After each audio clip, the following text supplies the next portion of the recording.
Hello, Revolution Leadership family. I hope you're enjoying this fabulous retreat. My name is Michael Hardy. I am the owner and developer of Inspired Blue Solutions. Inspired Blue Solutions is a mobile app development company specializing in iOS and Android development. First of all, I would like to say that it is an extreme honor and privilege to be speaking with you today. Even in this virtual space, it's still a little weird because even now I'm talking to you on the camera. I can't see you, you can't see me, but again, still very humble, still very grateful for this opportunity, and hopefully my words still be able to ring true with the same effect as if we were meeting face to face. When I first received the invitation, I must admit I was extremely nervous, because I know that some of the previous speakers have been, state representatives, city commissioners, CEOs, executives, athletes, authors, extremely successful entrepreneurs. So after receiving the invitation, I realized that Attorney Chisholm and the RL family were speaking blessings over my life, speaking blessings over my bank account, speaking blessings over my family, and I would just like to let them know, glory, all that. I need all that.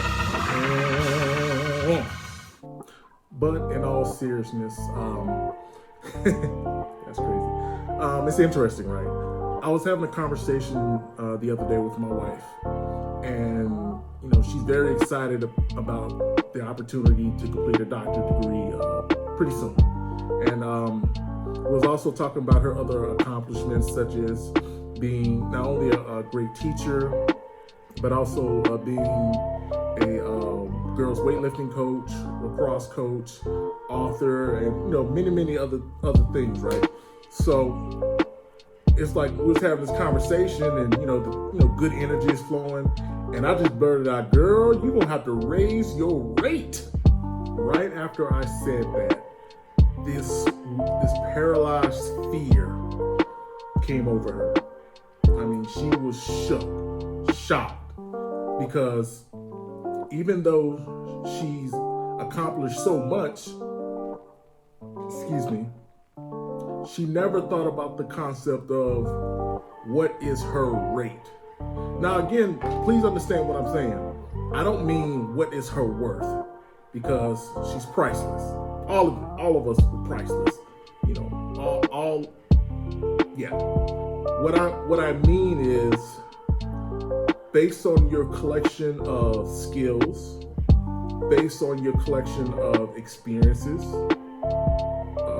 education, all those things make up your rate.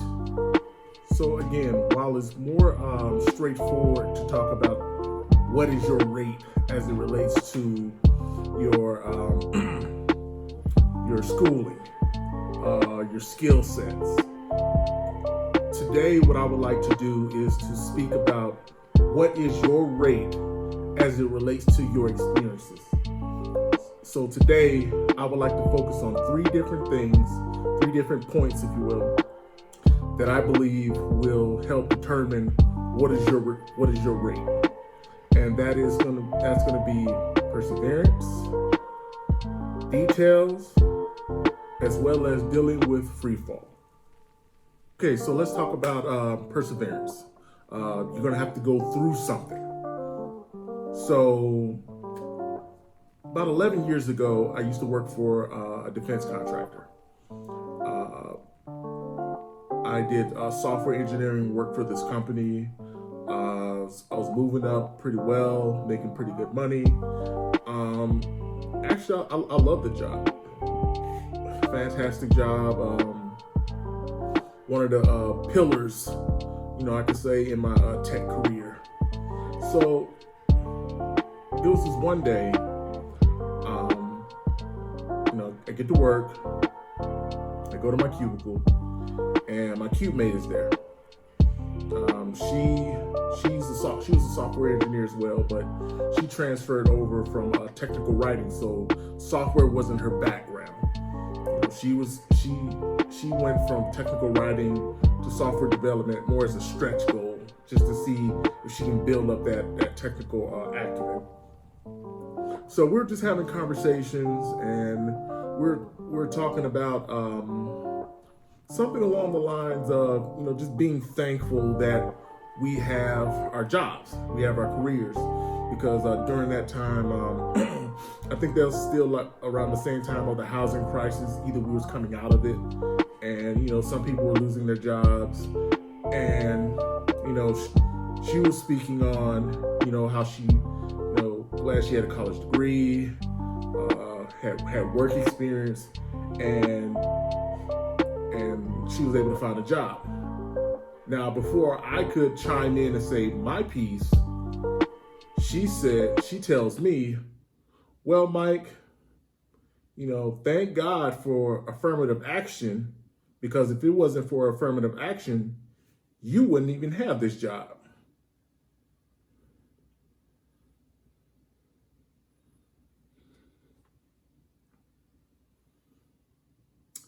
Yeah. So, after she said that, I had to pull myself together. But after pulling myself together,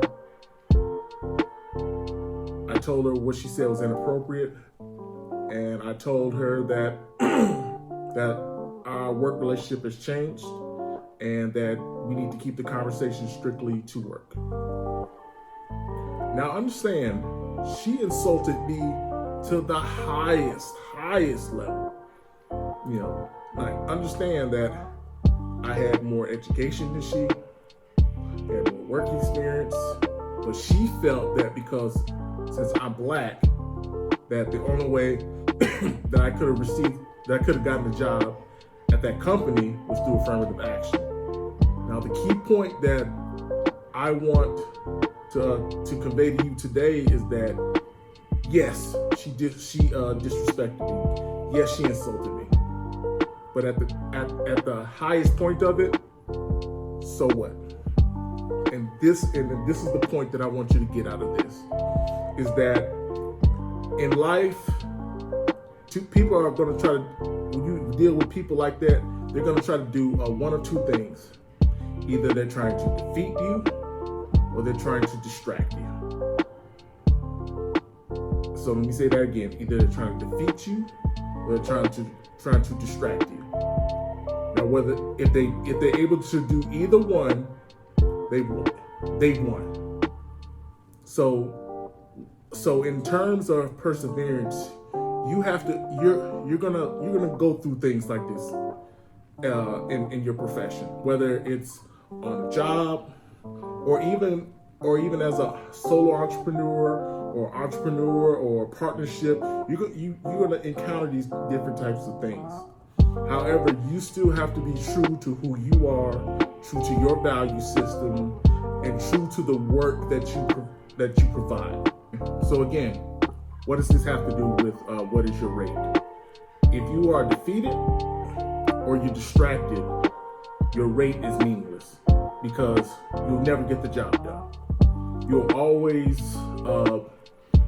be stuck in a zone of self-doubt, wondering if you have the tools, the talent to be able to execute the job. So even if your rate was some 3, 4, 5-figure thing, if you are unable to move past the doubt, the obstacles that come your way, then your rate doesn't matter, because you'll always be distracted, or at worst, you'll be defeated. Push through the fog and the noise and eliminate all self-doubt. Understanding the details is extremely important in determining what is your rate. As you're going through your path and process, it is very unwise to skip certain steps to achieve an end goal. What I would like to do now is tell a quick story about how I skipped some steps in my process, and it ended up being, I would say, super catastrophic, but it definitely caused major inconvenience. So around 2013, 2014, I worked for this software company here in Florida, and they had a lot of international clients, or just more global reaching clients, I should say. And one of their clients is a well-known company called Condé Nast. And if you don't know, Condé Nast is a global media company that has several brands under it, such as Vanity Fair, GQ, Golf Digest, New Yorker, et cetera, tons of media companies, right? So it was one Friday, and I was working jointly with their software team. They wanted to deploy some software onto our servers. So I was working the deployment piece of that workflow. So as we're working on this Friday, we started like this morning. I started like early Friday morning. Friday morning turned into Friday noon. Friday noon turned into afternoon, and we were just working, and we just couldn't get it going. And it was around 5 o'clock when on one of their software updates, the server got corrupted. Full-on corruption. So like we're all in one big huge panic mode. I'm already tired, I'm already frustrated, I'm just copying and pasting commands, deploy. I'm irritated. I just wanna go home.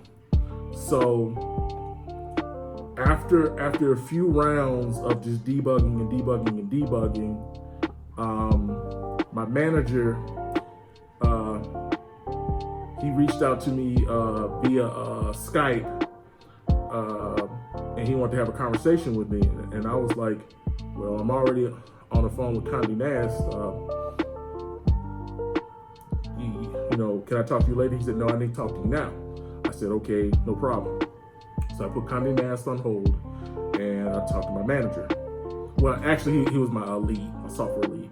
And he said, I know what happened to the server. I said, oh, okay. Was it a bad software update? He said, no.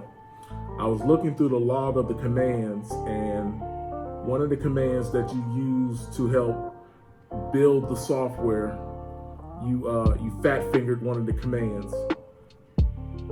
In other words, you created a corrupt software build, and then we put that software build on our servers, and it brought down their test server instance. He said that I'm not going to tell them what you did, but next time I need you to pay closer attention because this is a high-profile client.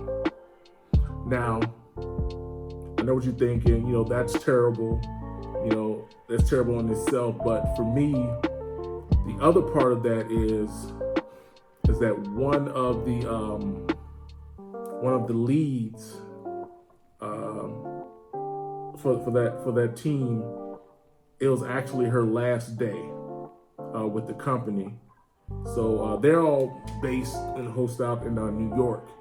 So we was working so late on the project that a lot of the team was unable to go to the going away party for one of the leads on that team, because they're in New York. They have to catch all these different trains and things like that. So they was unable to attend that gathering. And I'll be honest with you, that kind of broke me up inside because I was frustrated, and because I wasn't paying attention to my job, I wasn't paying attention to the details I not only caused the error directly in my job, but I also caused that team to not be able to go to their going away party of their teammate. So again, what does that have to do with your rate? In order to justify the actual monetary value of your rate, you have to be willing to stick to your regimen, stick to your details when you're doing your service, whether that's on a job or whether that's in the entrepreneurial space. The details matter. Follow the steps, follow the process. It doesn't matter if you're tired, it doesn't matter if you're frustrated, you stick to the process. Okay, now that we've talked about perseverance, we also talked about details. Excuse me. The last point that I want to bring up is free fall. And this, to me, is one of the more scarier things in determining what is your rate. I'm not sure if you've all seen the video online with Steve Harvey talking about in order to reach certain levels of success, you have to jump. Where essentially what he's saying is, in his example, he's saying that, okay, you're on the edge of a cliff, and in order to get to where you want to be, you're going to have to jump. So after you make the jump, understand that you're going to hit the jagged edges, rocks, get tore up, along the way, tear up your clothes. It's going to be rough on that free fall. But at some point, your parachute opens, and then you begin to reach those levels of success. Again, hitting those jagged rocks, going through those troublesome times, experiences. So in my field, a lot of times you have to learn skill sets on the fly. So what I would like to do is to tell another story about how free fall helped make me a better entrepreneur, as well as help me determine my rate. So in 2015, I was online browsing some software, and I see this 2D animation software package. I thought it was pretty cool. You can make cartoons. You can make little animated videos. It even said that you could even make video games. So I was like, okay. It was on sale. I think I bought it for maybe $20-30. Excuse me. And I bought it, tinkered with it, got distracted, and just put it up. Didn't open up the software for about a year or so. So fast forward a year, I met with a client, and that particular client, what they wanted to be able to do was to, they wanted to be able to market their artist using a mobile app. But what they wanted to do was initially create stick figures, just to have like the music playing of the artist, but just have two stick figures fighting. And I was like, okay, then I can understand that. And you can play with the stick, like a Street Fighter style game with those stick figures, while you listen to the music. However, I was thinking, I have this software that I just bought. I could use that to help not only sweeten the app, but also to close the deal. So I made the suggestion that I could do the 2D animation instead of using just generic stick people. We could actually take the actual artists, create them as 2D fighters, and have them on the game. When I made that suggestion, their eyes must have got this big around. It was like, yes, we want to do it. I said, okay, great. Here's how much it's going to cost. Yes, we're going to do it. Sign the contracts, paid the invoice, ready to work. So what's the issue? I bought that software in 2015, but I didn't really know how to use it. So again, I jumped off this cliff not knowing how to fully work that software.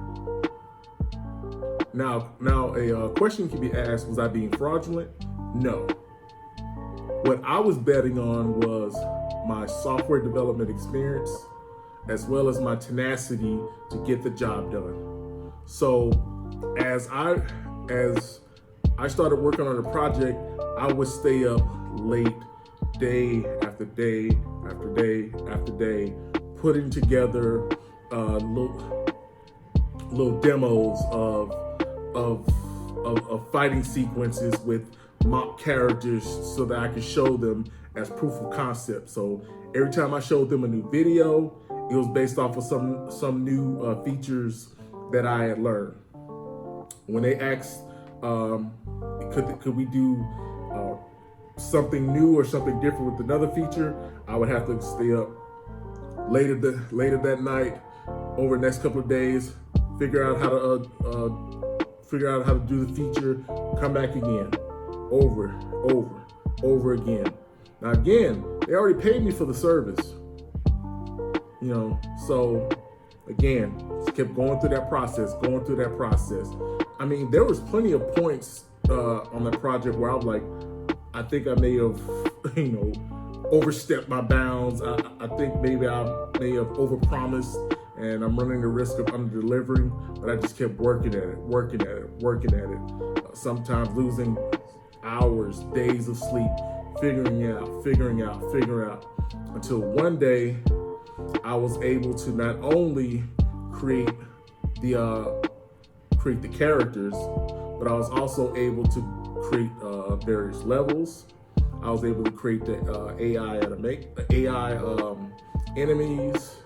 Also able to create like the menus, the workflows, and eventually I was able to deliver the app.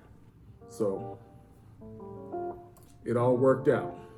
But again, sometimes in determining what is your rate, what you'll have to do is to overcome the fear that you have inside that, can I do this?